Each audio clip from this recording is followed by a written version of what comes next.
In this video, I'm going to show you how to use the notification bar. Now let's get to work. Your notification bar will appear at the bottom of your page and is great to display information regarding the way you track your visitor. However, it can also be used to let your visitor know about special limited time offers. You're logged in and this is your dashboard. We're going to go down to the left to campaign, click on it. I'm going to go to an existing campaign and I'm going to edit the design, but you can add this notification bar right when you're creating your campaign. So we're going to edit design.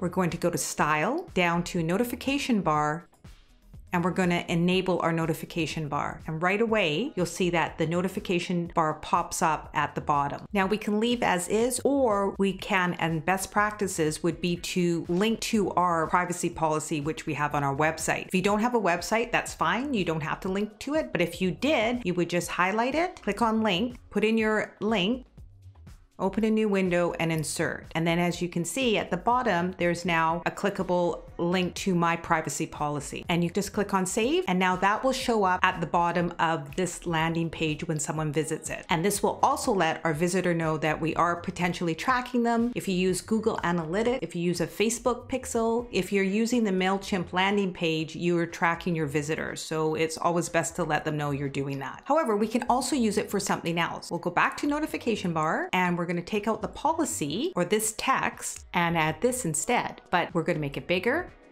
And you can also now put the background, something that captures your visitor's attention. Maybe something very bright.